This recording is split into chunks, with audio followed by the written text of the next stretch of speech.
మరి దీని వెనకాల ఆంతర్యం ఏంటి? నరుని కష్టమును బట్టి ఐశ్వర్యవంతుడు కాదు, యెహోవా ఆశీర్వాదము ఐశ్వర్యం ఇచ్చును. ఈ మాట ఎంతమంది నమ్మగలుగుతారు?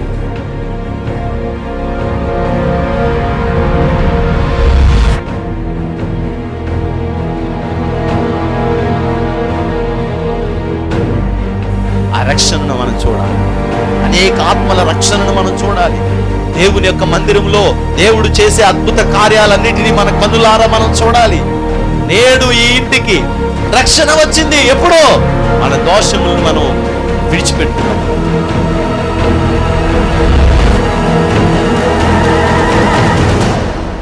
నీ పాపములు శారీరకంగా మరలా చేయకుండా సిద్ధపడి, నువ్వు ఇదిగో నా పాపాన్ని నేను వదిలిపెట్టేశాను, ఇదిగో నేను స్తుతిస్తున్నాను, నేను తప్పు చేశాను ప్రభా అని నువ్వు ఎప్పుడైతే వదిలేసి దేవుని దగ్గర ప్రార్థన చేయడం మొదలుపెడతావో, పరిశుద్ధాత్మ అగ్ని వచ్చి నిన్ను తాకి శుద్ధి చేసి ఈ పాపములో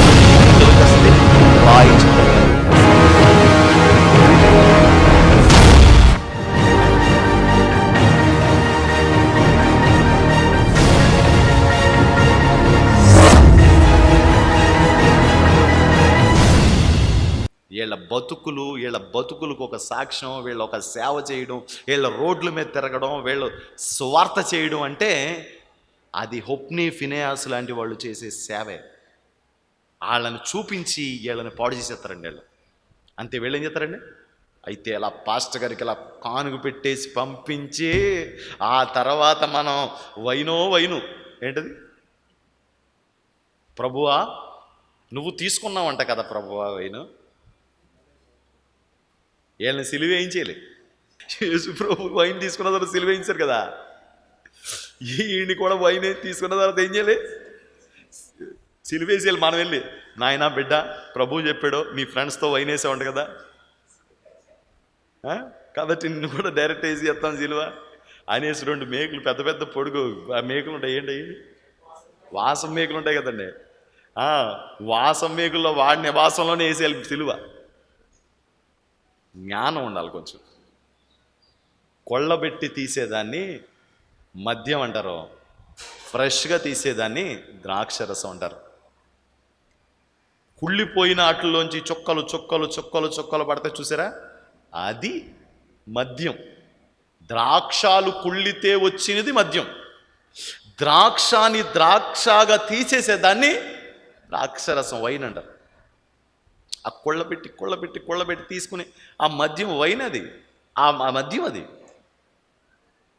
కానీ ఆళ్ళ తాగింది ఈయన తాగింది ఒకటి కాదు. ఒక పనికి మాలోడు అంటాడు, మరి ప్రజలు మత్తులై ఉండగా జబ్బు రసమును పోసిరి అని రాస్తుంది కదా. మత్తులు అవ్వడం అంటే ఏంటంటే, నువ్వు అన్నం ఎక్కువ తిన్నా సరే మత్తు వచ్చేది. ఒకసారి పెళ్ళికి వచ్చి మీరు చూస్తూ ఉంటాను చాలామందిని. ఎగ్జాంపుల్ ఎక్కడో దొరకవు, మనకి ఎక్కడ దొరికేస్తాయి. శుభ్రంగా వేట మాంసం వేసి ముక్కన మూలలు వేసి అది తినేసి కట్ట వేసుకొని పెరుగు చెట్టు వేసుకొని మజ్జిగ వేసేసుకొని ఐస్ క్రీమ్ తినేసి ఏం చేస్తారు తెలుసండి? మన మందిరమే కదా, ఒక కూర్చోటి ఫ్యాన్ కింద వేసుకుంటారు. వీళ్ళు ఏం పెళ్ళి ఆడవాళ్ళు ఉంటారు, వీళ్ళు కూర్చుని అని పంపేసి బోరింగ్ వేసి పెద్ద సౌండ్ నిద్రపోతూ ఉంటారు. ఎందుకు వచ్చింది నిద్ర? మత్తు ఎందుకు వచ్చిందండి? కడుపు నిండా తినేస్తే మత్తు వచ్చేయడం సహజం. దానికి ప్రత్యేకంగా బీరు సీసాలు వైన్ సీసాలు తాగక్కర్లేదు.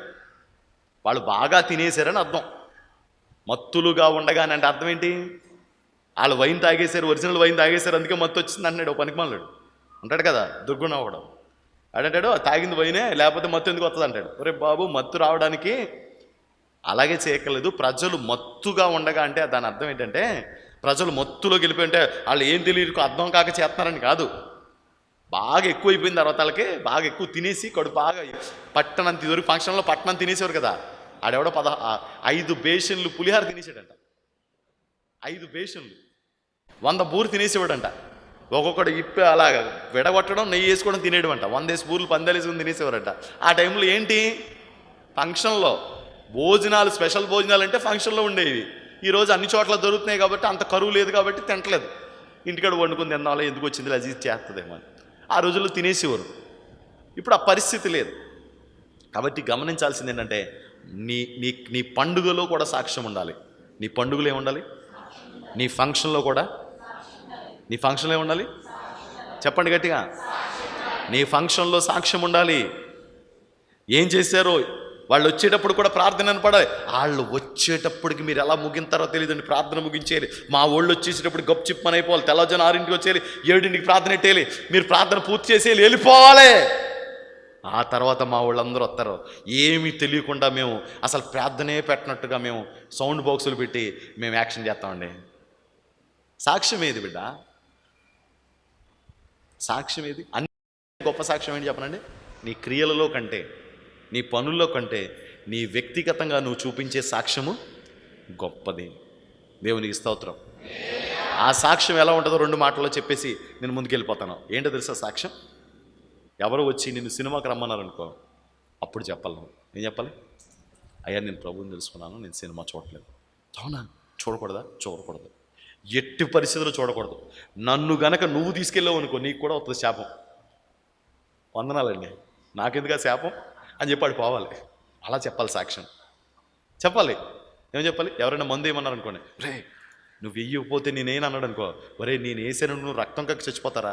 అలాగే ఒకటి చచ్చిపోయాడురా, నేనేసి నాతో కనుక మందు పట్టించావంటే నువ్వు రక్తం కక్కి చచ్చిపోతావు. యాక్సిడెంట్ అయిపోయి బండి వెనక్కి వస్తుండగా నువ్వు అలా తొక్కి చచ్చిపోతూ ఉంటావండి. ఒరే బాబు దైద్రుడా, అలాంటి మాటలు మాట్లాడుకో. మరి అందుకే రా బాబు నిన్ను కూడా నువ్వు నన్ను మార్చలేవు, నువ్వు మారితే మారు. కాదురా నేను ప్రార్థన చేస్తాను రా నీకోసం అని చెప్పాలి మనం. అంతేగాని వాళ్ళతో కూడా మనం కలిసిపోకూడదు. అలా చెప్పాలి సాక్ష్యం. నీ బట్టలు ఎవరికి కావాలి? నీ సిలువ ఎవరికి కావాలి? నువ్వు క్రిస్మస్ అని చెప్పి నీ పేరు ఎవరికి కావాలి? ఏమక్కర్లా. నీ సాక్ష్యం వ్యక్తిగతంగా అంటే ఇవి చేయాలి. దానితో పాటు నువ్వు క్రైస్తవుడు అని తెలియడానికి నువ్వేం చేయాలి తెలుసా? నీ పనుల ద్వారా సాక్ష్యం చెప్పాలి. ఇలాంటి సాక్ష్యం నువ్వు ఇవ్వగలగాలి. సజీవ యాగంగా మొట్టమొదట ఆవు ఏం చేసిందండి?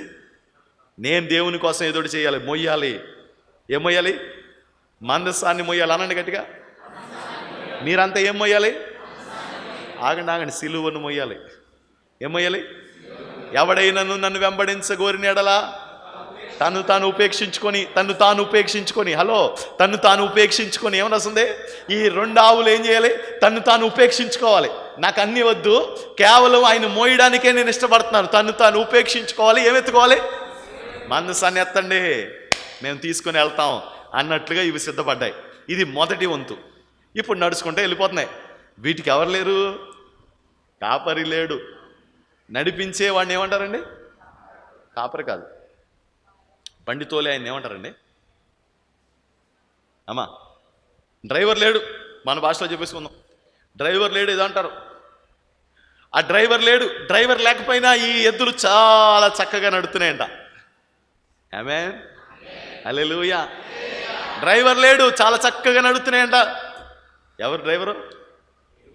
దేవుడే డ్రైవర్ అయ్యాడు. దేవుడే డ్రైవర్ అయ్యాడు. చక్కగా యేసయ్యను మోసుకుంటూ యెరూషలేముకు యేసయ్యను మోసుకెళ్తున్న గాడిదలాగా చక్కగా మోసుకుని తీసుకుని వెళ్తాయంట. నువ్వు నేను మన ప్రభువుని అలాగే మోసుకెళ్ళాలి. అన్యుల మధ్యలో సాక్ష్యం ఇవ్వాలి. నీ స్నేహితులకు సాక్ష్యం ఇవ్వాలి. నీ బంధువుల మధ్యలో సాక్ష్యం ఇవ్వాలి. మొదట నిన్ను నీవు ఉపేక్షించుకోవాలి. నువ్వే తప్పు చేసి వాళ్ళకేం చెప్తావు చెప్పు? నువ్వే తప్పు చేసి వాళ్ళకేం చెప్తావు? నువ్వే సినిమాలు చూసి వాళ్ళకేం చెప్తావు? నువ్వే బ్రాందీ తాగి వాళ్ళకేం చెప్తావు? నువ్వే వ్యభిచారం చేసి వాళ్ళకేం చెప్తావు? వాళ్ళు మారాలంటే నువ్వు మొదట మానేయాలి. నువ్వు ఆ తప్పు జోలికి వెళ్ళకూడదు. అదే మొదటి నీ సాక్ష్యం. నిన్ను నీవు చెప్పండి ఉపేక్షించుకొని అనండి. నన్ను నేను ఉపేక్షించుకొని అనండి. మళ్ళీ ఒకసారి అనండి.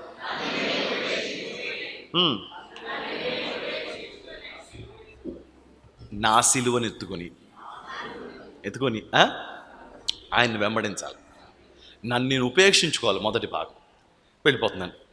వెళ్ళిపోతుంటేనండి అమ్మా అని కేక కనపడిందండి. ఏం కనపడింది? అప్పుడు ఏం చేయాలి?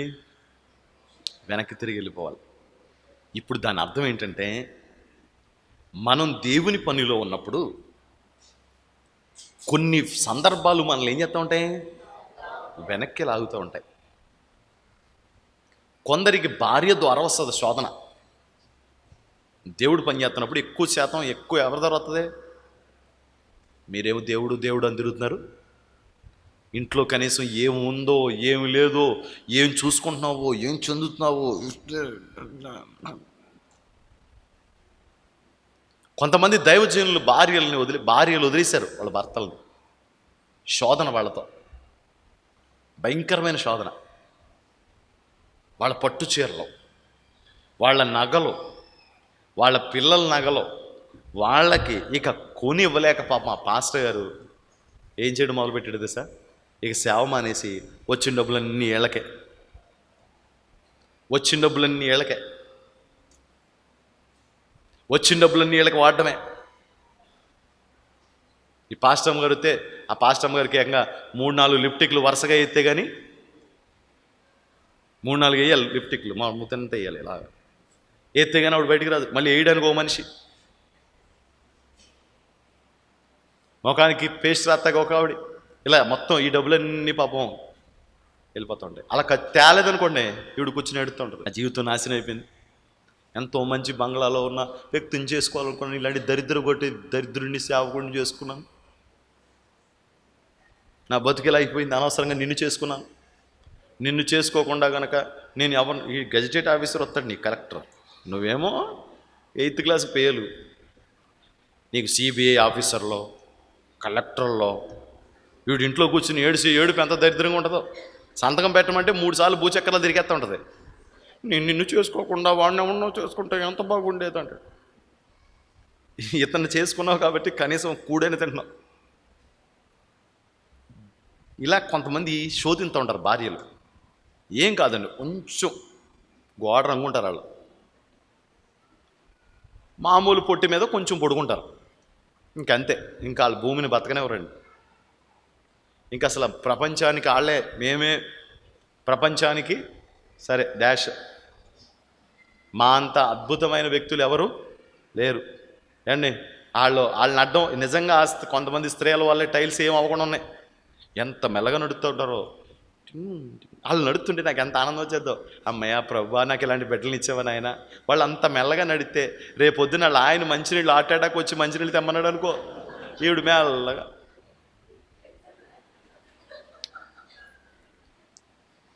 అండి నా పిల్లరా అండి, అప్పటికి దీపాలు కొండెక్కిపోతాయి. మీరు కొంచెం గ్రహించండి. కొంచెం స్త్రీలకి ఆ బట్టలు నలిగిపోతాయనే భావన కంటే మనుషులు చచ్చిపోతారనే భావన కూడా కొంచెం ఉండాలి. మొన్న నరసాపురంలో చెప్పాను, వాళ్ళు పడి నవ్వుతే, ఏంటి నేను చెప్పింది అని అంత నవ్వు వచ్చేస్తుందా అంటే, నేనే మాట చాలా సాత్వికుడిగా నవ్వకుండా ఉన్నానని చెప్పాను. అంటే 1:30కు వస్తారాళ్ళు అలా వేసుకొని వచ్చి ఇక నడుస్తారు మెల్లగా. అలా అలా అలా అలా అలా అలా 1:30కు వచ్చేస్తారండి. ఇప్పుడు ఎవరినో వచ్చారండి నన్ను చంపేయారన్నమాట. వాళ్ళు ఇంకా రారు, అందుకే చెప్పలేదు మీకు. అప్పుడు వచ్చి ఏంటి ఆ గొట్ట ఉంటుంది కదా, గొడ్డాల దగ్గర మళ్ళీ ఇలా అంటారు, అదేలే ఇదేలే అంటారు. ఆ వెనకాల ఉన్న వాళ్ళు అందరికీ డిస్టర్బెన్సే. అమ్మ ఏంటమ్మా అలా కూర్చోవచ్చు కదంటే, నా బిడ్డ ఏసీ బిడ్డ. మరి మా బిడ్డలు అందరూ మున్సిపల్ రోడ్ల మీద బతుకుతున్నారా? మీ బిడ్డ ఏసీ బిడ్డ అంట. మొన్న నాకు ఆవిడ చెప్తుంది, ఫ్యాన్ కిందే కూర్చుంటుందండి అంటాడు. నువ్వేమో కొన్ని ఫ్యాన్లకి ట్రాన్స్ఫారాలు లేవు. ఆ ఏసీ బెడ్లు వస్తారు. ఆ ఏసీ బెడ్లు చూడండి, ఎదర ఫ్యాన్లు గలగలగల స్పీడ్ తిరుగుతాయి, వెనకాల ఫ్యాన్లు స్లో తిరుగుతాయి. చూడండి, కోపం. కొంచెం మారు మనసు పొందాలన్నా నువ్వు, కొంచెం మారు. వాళ్ళు ఏసీ బెడ్లన్నా వాళ్ళు అమ్మంటారు, ఏసులా. మరి మా వాళ్ళు అంత మున్సిపాలిటీ బెడ్లు కదా, మరి చెత్త బండిలో బతికి పెరుగుతూ ఉంటారు. మేము చెత్త బండిలో వేసి పెంచేస్తున్నాం, మీరేమి ఏసీలో పెంచుతున్నారు. ఎందుకండి ఇలాంటి దద్దమ్మ చెత్త పనులు? ఏసీ పెట్టలా తర్వాత డీసీలో ఉండిపోవాల్సి వస్తుంది మొత్తానికి. ఏసీ అనుకుని ప్రార్థన మానేసి ఒంటిగంట పిల్లంత సేపు అక్కడ కూర్చుంటుంది వచ్చాక రేపొద్దున్న నరకంలోకి వెళ్ళి కూర్చుంటావు. ఇప్పుడు కూర్చోపోతే రేపొద్దున అక్కడే పర్మనెంట్ బుకింగ్. ఇక అక్కడికి వెళ్ళి వయ్యారాలు పలకడానికి ఏమైనా ఉంటాయా? ఇటు జరిగే అటు జరిగి ఏంటి ఆ ఫ్యాన్ దగ్గర ఎవరిని కూర్చొని అవుతావిడి? ఎవరో ఏసీ పెడ తల్లి. ఆ తల్లి మహాదైవల్ల టైల్స్ ఏమవు, టైల్స్ ఇంత గీత కూడా పడదు. ఎందుకు? ఇటు అడుగు అటు అడుగు, ఇటు అడుగు అటు అడుగు.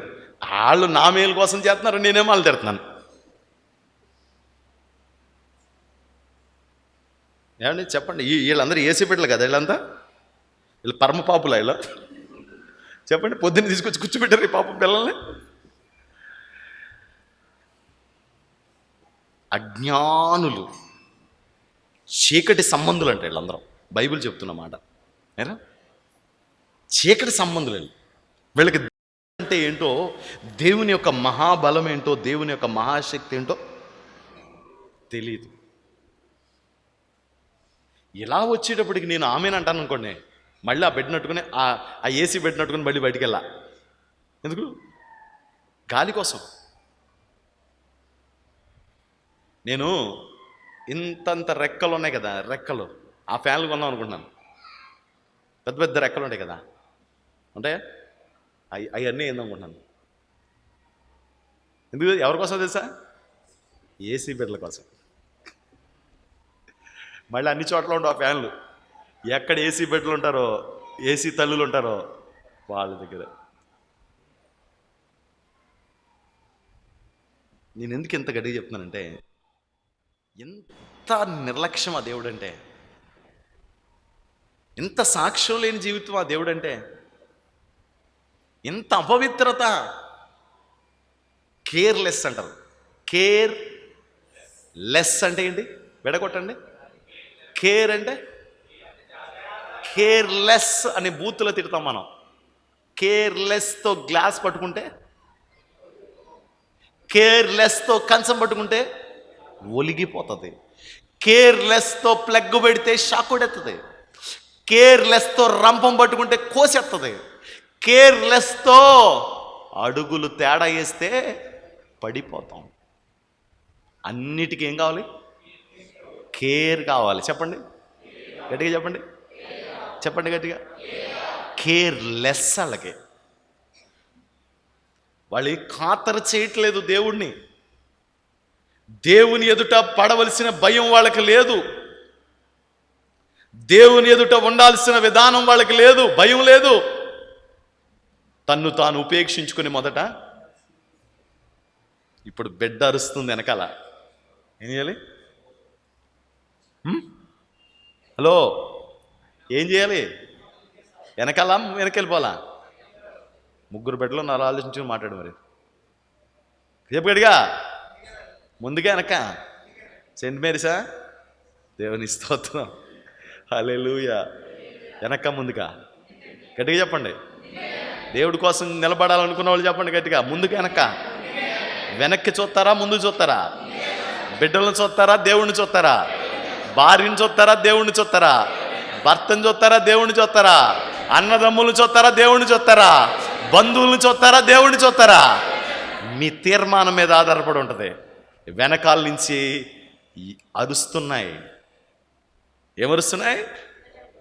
బెడ్లు అరుస్తున్నాయి. మరి వెనక్కి వెళ్ళిపోవాలిగా.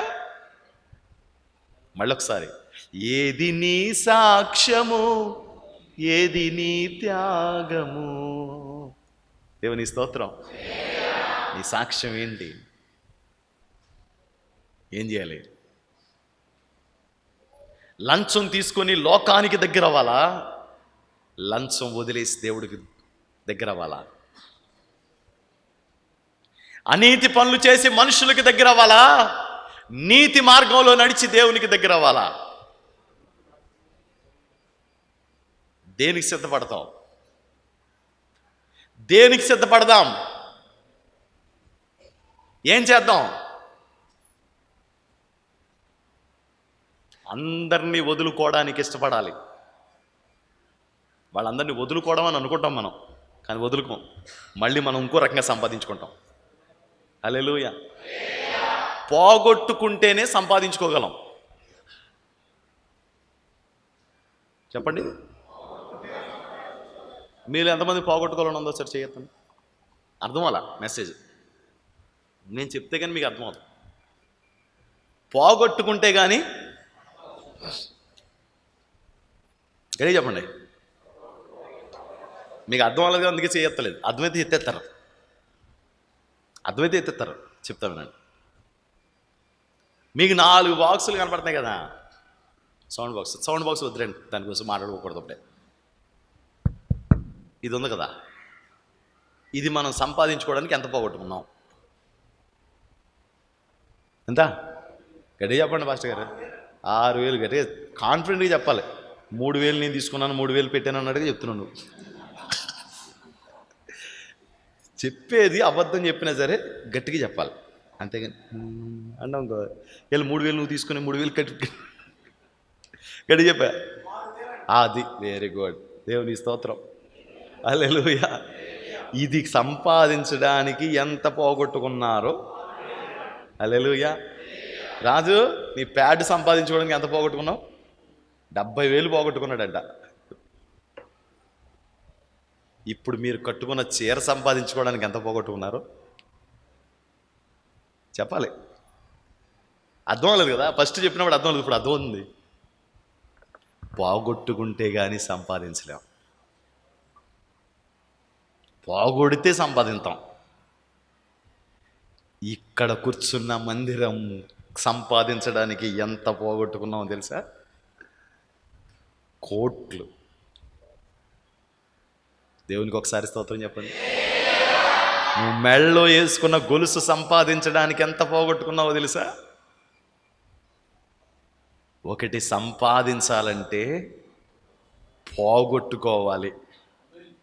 ఇప్పుడు చెప్పండి, ఎంతమంది పోగొట్టుకోవాలనుకుంటున్నారు? దేవునికి స్తోత్రం, హల్లెలూయా. మీరు మీకు కావలసింది సంపాదించుకోవాలంటే వేరే దేన్నో పోగొట్టుకోవాలి, అప్పుడే దొరుకుతుంది. లేకపోతే ఎందుకు దొరుకుద్ది? మీరు టైంను పోగొట్టుకుంటే ఇంజనీర్ అవుతారు, టైంను పోగొట్టుకోకపోతే ఇంజనీర్ అవ్వవు. హోటల్లో కప్పులు కడుకుంటాం, టైం పోగొట్టుకున్నాం అక్కడ. ఏమండి, పొద్దున పనికి వెళ్ళినోడు సాయంత్రం దాకా బలాన్ని పోగొట్టుకుంటే 800 రూపాయలు చేతిలోకి వస్తాయి. అబ్బాయి నేను ఇంట్లోనే పడుకుంటానండి, నాకు అసలు బలం అసలు ఉపయోగించడం ఇష్టం ఉండదు అనుకుంటే డబ్బులు వస్తాయా? సునీల్ రావు. అంటే మనం ఏదో పోగొట్టుకుంటే కానీ ఇంకోటి దొరకదు. ఇప్పుడు నువ్వేం పోగొట్టుకుంటావు? ఏం సంపాదిస్తావు? దేవునికి స్తోత్రం. ఇప్పుడు వాళ్ళని పోగొట్టుకున్నాం అనుకుంటున్నాం కదా, మనం అందరం ఒక రకంగా పోగొట్టుకుంటాం. ఈ రకంగా పోగొట్టుకుని మళ్ళీ ఆత్మీయులుగా వాళ్ళందరినీ మనం సంపాదించుకుంటాం. దేవునికి స్తోత్రం. వీళ్ళందరినీ పోగొట్టేసుకుంటాం ఫస్ట్, తర్వాత మనల్ని దేవుడు ఆశీర్వదించడం చూస్తాడు. వాళ్ళందరం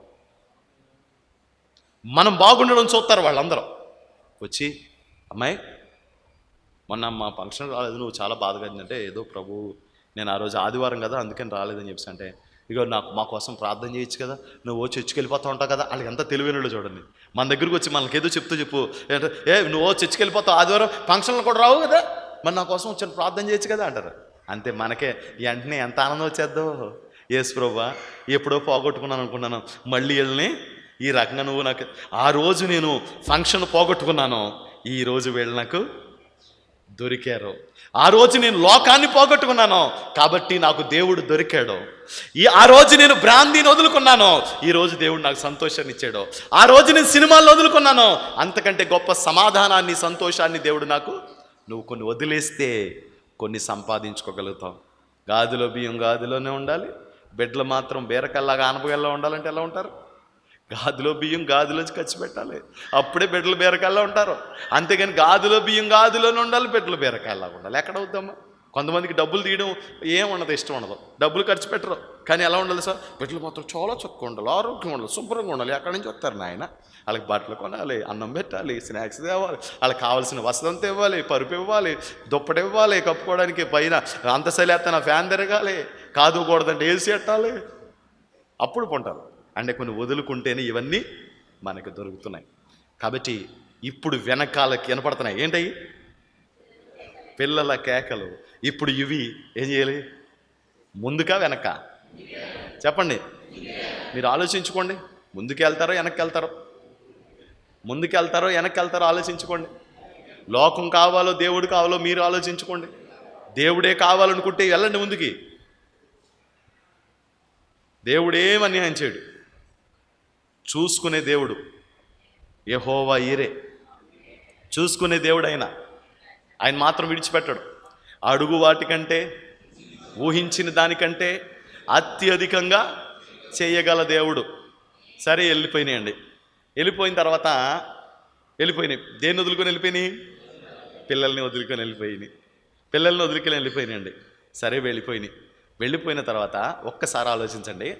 బలిపీఠం దగ్గరకు బలి పశువును తెచ్చి వధించాలంటే కొన్ని దినాలు యాజకుడు దాన్ని పరీక్షించి అప్పుడు దాన్ని బలి అర్పించాలి.